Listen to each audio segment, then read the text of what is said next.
You don't have to admit to it. It's like any other addiction. You don't have to admit to it. But you do it. And you do it every day.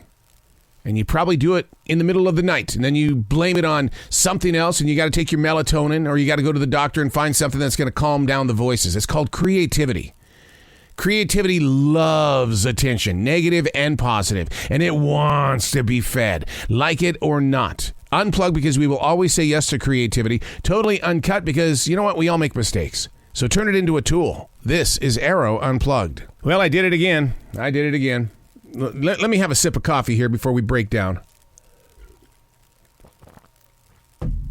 Oh my God, I love coffee. That is my guilty pleasure. Coffee in the morning. Can't do it in the afternoon, but I love it in the morning. The flavor, the scent, the heat. Oh my God. Love it. Love it. But I did it again. It's just one of those things that I do all the time, and I don't know if it's because I just love pushing myself forward and not, reliving the life that I had yesterday. It's like, yesterday's over, man. Let's go. Let's go into a different direction. Let's try something new. And when you do things like that, you get injured. Even creatively, I get injured. In the career, I get injured. I always have. It's all documented inside this daily writing. I've been a daily writer for 28 years. But I got injured again.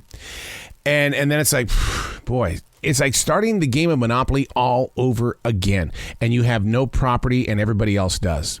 Can you relate with that?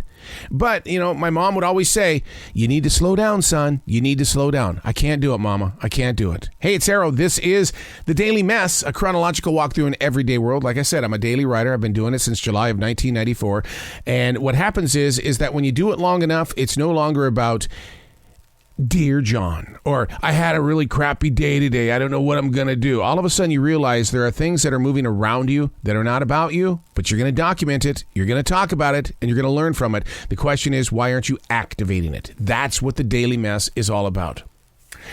I've been to the professionals. I was there yesterday. Screwed up my day, but I went to the professionals. There's a real injury happening again. Fixing it is going to be the greater challenge. But how can you ignore the Achilles tendon?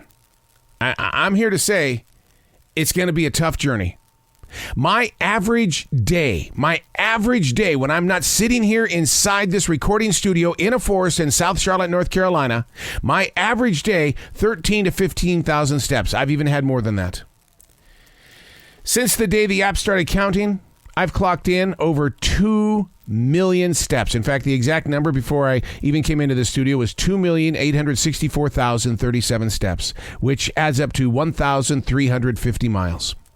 And then I injured my Achilles tendon. That number, 1,350 miles, it seems so small. It's just like keeping these journals. My first 2 books are based on 1,021 days of nonstop writing.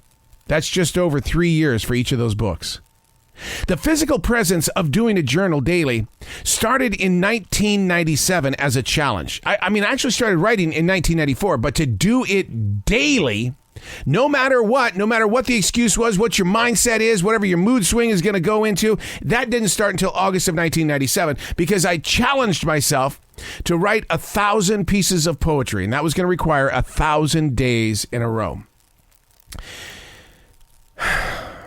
Do you know what happens when you write 1,021 days in a row?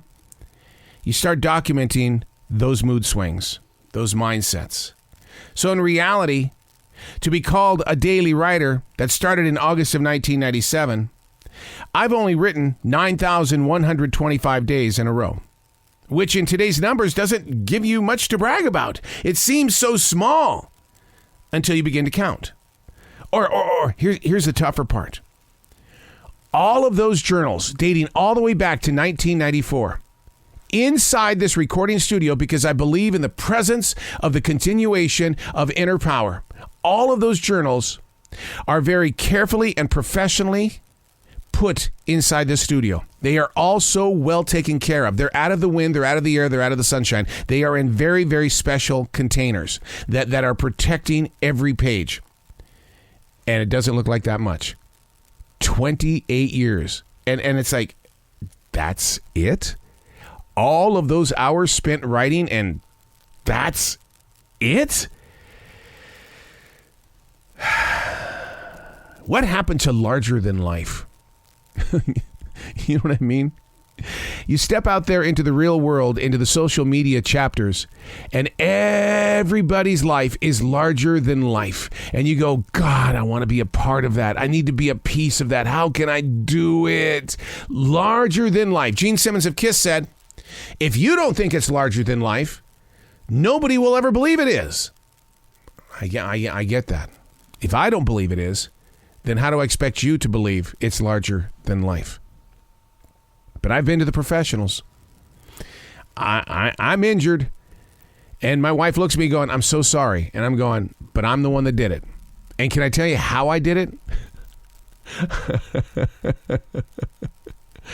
All of those years of martial arts, 3rd degree black belt, 3rd degree, all of those tournaments, all of those poomsays and forms and that kicking of the bricks and boards and all of that. And in one brief moment, I didn't pivot. I didn't pivot my left foot. All of that practice. And I didn't pivot. And now I have to live with it. I'm Arroe, and that's the Daily Mess.